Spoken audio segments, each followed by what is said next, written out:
আবার খবরের শিরোনামে উঠে আসলেন নিউ ইয়র্কের মেয়র জোহরান মামদানি। 2026 সালের প্রথম কয়েক মাসের তথ্য অনুযায়ী নিউ ইয়র্ক সিটির ইতিহাসে শহরের প্রধান প্রধান অপরাধের হার এই প্রথম 8% কমেছে। রিটেল শপ বা খুচরো দোকানে চুরি কমেছে প্রায় 25%। সামগ্রিকভাবে গত বছরের এই একই সময়ের তুলনায় অন্তত 1100টি কম অপরাধের ঘটনা নথিভুক্ত হয়েছে। কিভাবে এই ঐতিহাসিক কাজ করা গেল? কারণ মামদানি প্রশাসন অপরাধ দমনের ক্ষেত্রে একটা বড় পরিবর্তন এনেছেন, আর তাই এই মডেল নিয়ে এখন দুনিয়া জুড়ে আলোচনা চলছে। মাত্র 150 দিন আগে নিউ ইয়র্ক সিটির মেয়র হিসেবে শপথ নিয়েছিলেন মামদানি, আর এই 150 দিনেই তিনি ছেয়ে গেছেন আমেরিকা থেকে ইউরোপের বিভিন্ন সংবাদ মাধ্যমে। যে কাণ্ড একের পর এক করে চলেছেন তাতে তাকে এড়িয়ে চলার উপায়ও নেই সংবাদ মাধ্যমগুলোর। নিউ ইয়র্কের মেয়রের এই সব কাণ্ড কারা তুলে ধরেছে?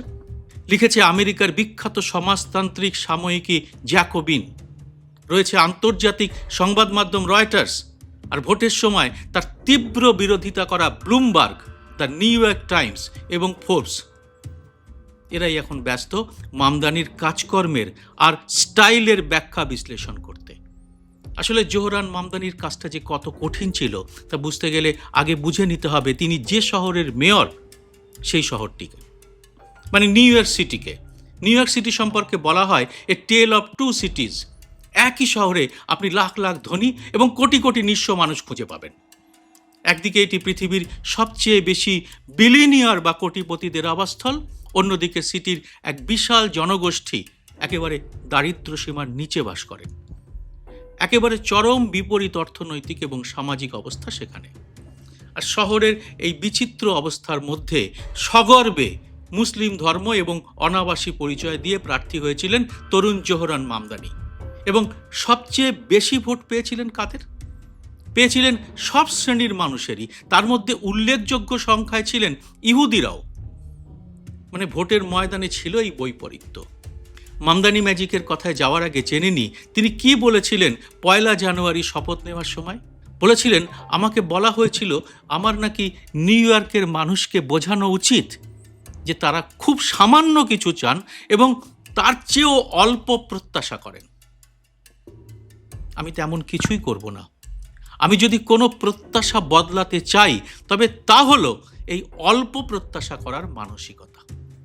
আর সেই অল্প প্রত্যাশা করার মানসিকতাই কি ম্যাজিক দিয়ে একের পর এক বদলে চলেছেন মামদানি? আর কেন এখন গোটা বিশ্বের সাধারণ মানুষ তাকিয়ে রয়েছেন তার দিকে, সেটাই জানাবো আজকের এই এপিসোডে।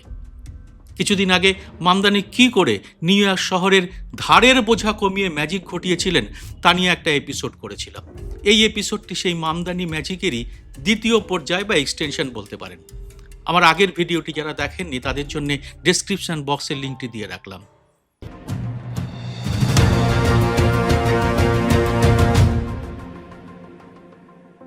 নমস্কার, সবাইকে স্বাগত। আমি Subrata Basu. New York City নিয়ে প্রথমে একটা ছবি পরিষ্কার করে নেওয়া যাক। আমেরিকা বা নিউ ইয়র্কে যাওয়া মানেই কিন্তু বড়লোকের শহরে যাওয়া নয়। কলম্বিয়া ইউনিভার্সিটি এবং রবিনহুড ফাউন্ডেশনের পভার্টি ট্র্যাকারের একটি রিপোর্টের কথা বলি। ওই রিপোর্ট 2023 থেকে 2026 সালের, মানে একেবারে সাম্প্রতিক রিপোর্ট। ওই রিপোর্ট অনুযায়ী নিউ ইয়র্ক সিটির প্রায় 26% বা প্রতি 4 জনের মধ্যে 1 জন বাসিন্দা দারিদ্র্য সীমার নিচে বসবাস করেন। সংখ্যা এরা কত? প্রায় 22 লক্ষ মানুষ, আর এর মধ্যে 4.5 লাখই শিশু। কিন্তু আরও অবাক করা তথ্য আছে এই রিপোর্টে। এই শহরের প্রায় 60% মানুষই দারিদ্র্য সীমার ঠিক কিছুটা উপরে জীবনযাপন করছেন। মানে এরা হতদরিদ্রের ঠিক উপরের স্তরে থাকা গরিব। এদের সংখ্যা প্রায় 50 লাখ। এর অর্থ হলো হঠাৎ একটি বড় খরচ এদের যে কোনো সময় চরম দারিদ্র্যের মধ্যে ঠেলে দিতে পারে। যেমন পরিবারের কেউ যদি গুরুতর অসুস্থ হয়ে পড়েন বা হঠাৎ কারো চাকরি চলে যায়।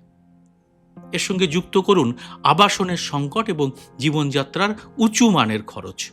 নিউ ইয়র্কের মানুষের আয়ের একটা বড় অংশই চলে যায় বাড়ি ভাড়া মেটাতে। গত কয়েক বছরে মুদিখানা বা নিত্য প্রয়োজনীয় জিনিসপত্র, ডে কেয়ার এবং বিদ্যুৎ, গ্যাস, জল, ইন্টারনেট এবং ময়লা পরিষ্কারের মতো নিয়মিত খরচ যে হারে বেড়েছে, নিম্ন মধ্যবিত্তদের আয় সে তুলনায় বাড়েনি। যদিও বড় বড় কর্পোরেট সংস্থার আয় আকাশচুম্বী, সেখানের উপরের দিকে থাকা কিছু কর্মীর আয় মিলিয়ন বিলিয়ন ডলার। কিন্তু শহরের রিটেল শপে, রেস্তোরাঁয় বা ডেলিভারি সার্ভিসে থাকা সাধারণ শ্রমজীবী মানুষের ন্যূনতম মজুরি জীবনযাত্রার ব্যয়ের সঙ্গে তাল মেলাতে পারছে না।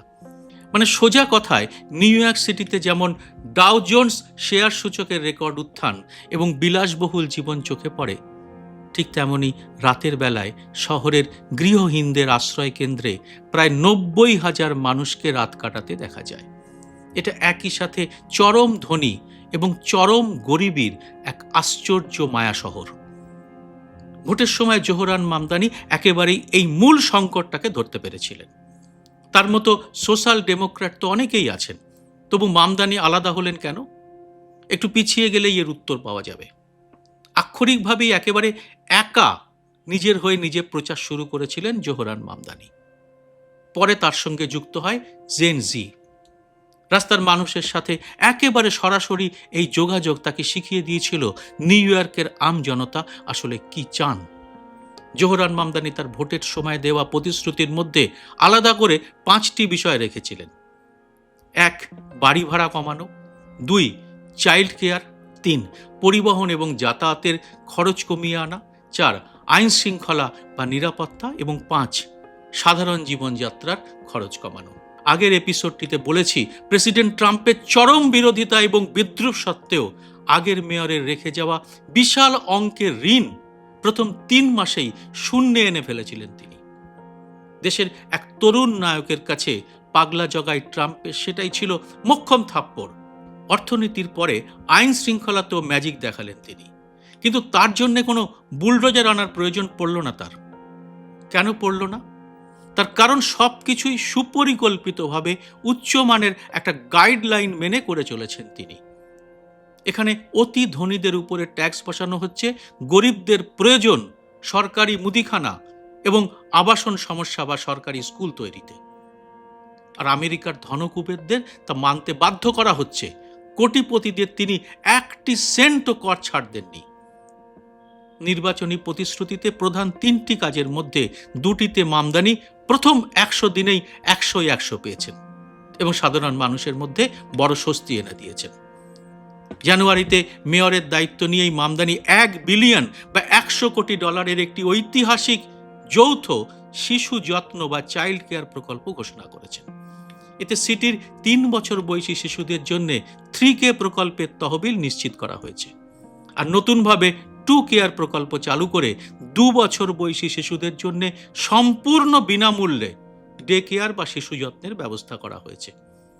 এটার জন্য কে কত ডলার আয় করেন, কে অভিবাসী, কার কি অভিবাসন স্ট্যাটাস, এসব জানাতে পাতার পর পাতা ফর্ম ভরতে হয়নি। তার সাফ কথা, নিউ ইয়র্কের সব শিশুই আমাদের সন্তান। এই সুবিধা তাই সকলের জন্য। আরও আছে, 2026 মে মাসে মেয়রের অফিস থেকে ব্লক বাই ব্লক নামের তালিকা ধরে একটি আনুষ্ঠানিক আবাসন নীতিমালা প্রকাশ করা হয়েছে। সিটির রেন্ট গাইডলাইন্স বোর্ডে প্রায় 10 লাখ ভাড়া নিয়ন্ত্রিত বাড়ির ভাড়া সম্পূর্ণ ফ্রিজ করা হয়েছে। এর মানে হচ্ছে বাড়িওয়ালা ইচ্ছে মতো হুটহাট করে ভাড়া বাড়াতে পারবেন না। আর তিনি যেটা করেছেন সেটা ঘুষপেটিয়া সমস্যা নিয়ে। এই প্রকল্পের নাম অভিবাসী সুরক্ষা। নিউ ইয়র্কের বাসিন্দাদের একটা বড় অংশই অভিবাসী, প্রতি 3 জনে 1 জন অভিবাসী। জনসংখ্যার নিরিখে প্রায় 36%-এরও বেশি।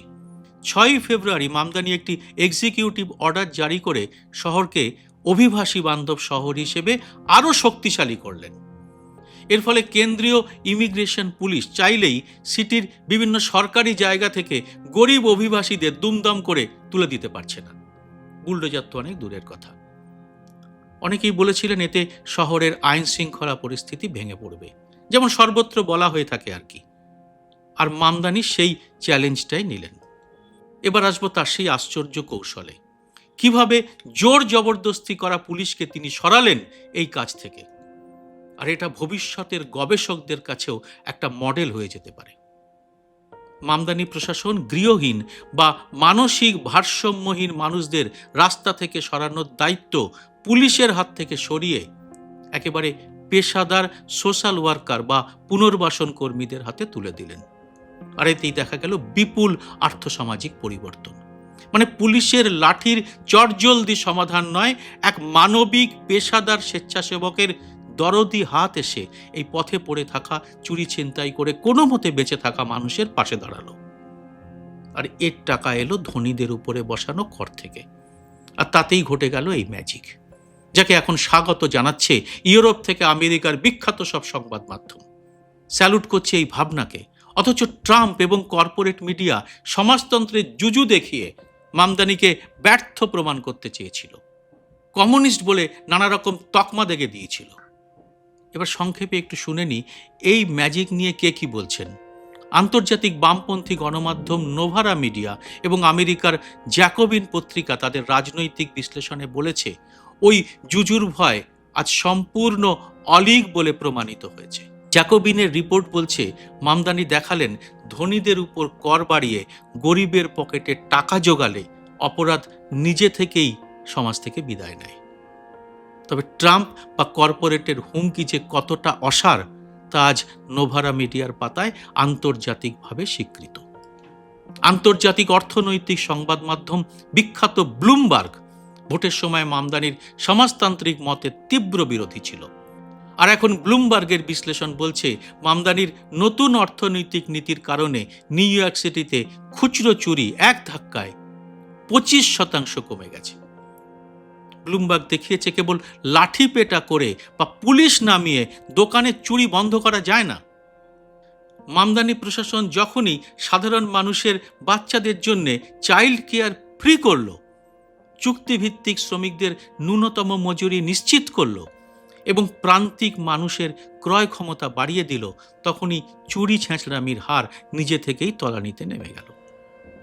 ব্লুমবার্গের এই রিপোর্ট প্রমাণ করেছে যে আসলে উন্নয়ন লুকিয়ে আছে গরিবের পকেটে টাকা ভরানোর সুনির্দিষ্ট পরিকল্পনার মধ্যে।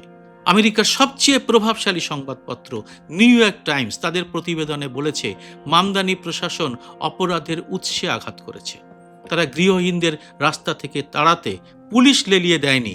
নিউ ইয়র্ক টাইমস দেখাচ্ছে বরং পুলিশের বাজেট মামদানি কাটছাট করে সেই টাকা মানসিক স্বাস্থ্য এবং পুনর্বাসনে খরচ করেছে এবং এর ফলে অপরাধ নিজে থেকেই কমে গেছে। মানে উচ্ছেদ নয়, মানবিক পুনর্বাসনই যে আইন শৃঙ্খলা রক্ষার সেরা উপায়, তা নিউ ইয়র্ক টাইমসের পাতায় এখন স্বীকৃতি পাচ্ছে। আর আন্তর্জাতিক সংবাদ সংস্থা রয়টার্স খোদ নিউ ইয়র্ক পুলিশ ডিপার্টমেন্টের তথ্য দিয়ে দেখিয়েছে, মামদানির নতুন জমানার প্রথম 3 মাসেই শহরের প্রধান প্রধান অপরাধের হার 8% কমেছে। মানে মামদানি কি দেখাচ্ছেন, কর্পোরেটের শেখানো উন্নয়নের মডেলে না হেঁটে কিভাবে শিক্ষা এবং উচ্চমানের পরিকল্পনা দিয়ে হাল ফেরানো যায় সমাজের।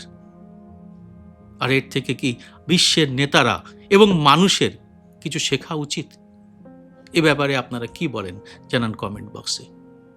জয় হিন্দ, সত্যামেব জয়তে। স্বাধীন সাংবাদিকতার পাশে দাঁড়াতে এবং আমার প্রতিটি ভিডিও সবার আগে পেতে মাসে মাত্র 59 টাকা দিয়ে চ্যানেলের মেম্বারশিপ নিতে পারেন। চ্যানেলটি খুলে জয়েন শব্দটিতে ক্লিক করে যে কোনো দেশ থেকেই খুব সহজেই এ কাজ করা যায়। চ্যানেলটি ভালো না লাগলে সহজে মেম্বারশিপ ছেড়েও দিতে পারবেন। যারা এর মধ্যেই মেম্বারশিপ নিয়েছেন তাদের অনেক অনেক ধন্যবাদ। আপনাদের জন্য আলাদা করে ভিডিও তৈরির কাজও খুব শীঘ্রই শুরু করা হবে।